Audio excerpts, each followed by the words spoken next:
Welcome to the Hair Loss Show. Dr. Russell Knudsen and Dr. Vikram Jayaprakash discuss issues relating to hair loss and the medical and surgical treatment of hair loss in both men and women.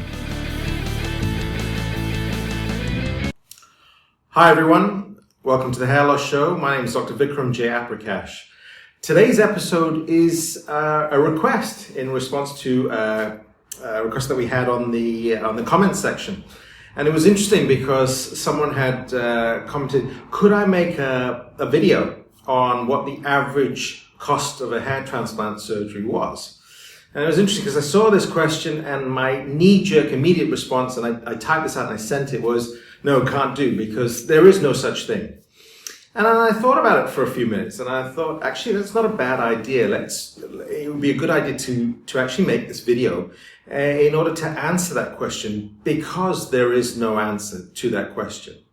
And the reason is that there are just so many factors that will determine what the actual cost of a hair transplant surgery will be. And I thought we'd just spend a few minutes trying to unpack those.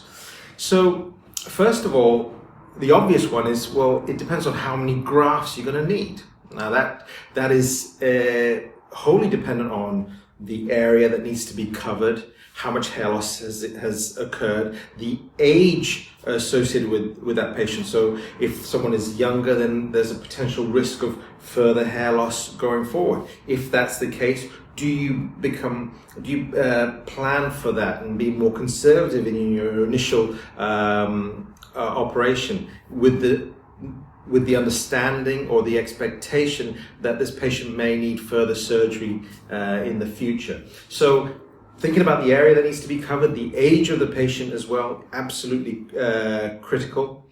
What is the density of the existing hair? You've got to try and match that as much as possible. Not in terms of numbers, but certainly in terms of appearance, because what you don't want to achieve is an area that looks quite dense and thick, and you've transplanted it into an area and it looks thin. And same with vice versa. You don't want to try and create a greater density in the recipient area than there is in other parts of the scalp. So, looking at existing density is also vitally important. And the other thing that a lot of people miss is hair color, and specifically the difference within hair color and skin color. What I mean by that is that if you've got someone who wants very thick density, and everyone wants thick density, that's just a standard request. But it's harder to achieve in certain people. So if you've got someone with pale skin and dark hair, there's a large color contrast between the two. And therefore, trying to achieve full density is going to take more grafts. All right, it's not impossible. You can achieve it, but it takes more grafts to give that optical illusion of increased density, versus someone who has less color differential. So for example, someone who's got slightly darker skin maybe and lighter color hair, either light brown or even gray color hair, you can actually sacrifice numbers and still get what looks like good coverage. The other impact will be on donor availability. All right, so donor availability is how dense is the donor hair that you've got, how many grafts are available to transplant. And that's not only in the now, but again, if you have to think with one eye on the future. So if you're dealing with a young patient, you've got to assume that this is not going to be a one-time thing. They may need further surgeries, and therefore you have to manage the donor area with one eye on the future as well. And so those are the things that I really take into account, going through looking at the area that needs to be covered, the existing density that you've got, the skin color versus hair color differential, and also donor availability. And so that's patient-specific factors. And then, of course, there's the difference between strip and FUE. There are two different techniques, and we've gone through in the past what the pros and cons are of both techniques. There's no optimal technique. Each of those has their benefits and their downsides, and so it's important to decide which technique is more appropriate for you. And again, with each technique, they are priced differently. Generally, FUE is priced slightly higher than strip.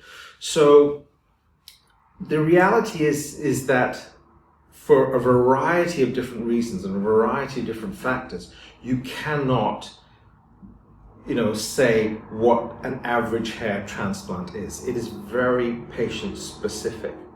And because of that, I really implore you, if you are looking to have hair transplant surgery, make sure you have a chat, a detailed discussion with your surgeon that takes all those factors into consideration, because it is important that it is tailor-made specifically for you. If we look at our clinic, one of the things we have, if you go onto our website, we will have our price list for strip and for FUE on our website. But I say to people, look, it means nothing. All right, the price list is there. It's in, for 100 grafts all the way down to, however many thousand grafts you need. It's broken down, but it literally means nothing for you. You have to have that consultation, have that discussion about what is required, where you are now, where you potentially may be in the future, and how to try and mitigate that, and then come up with a plan that takes all of that into account.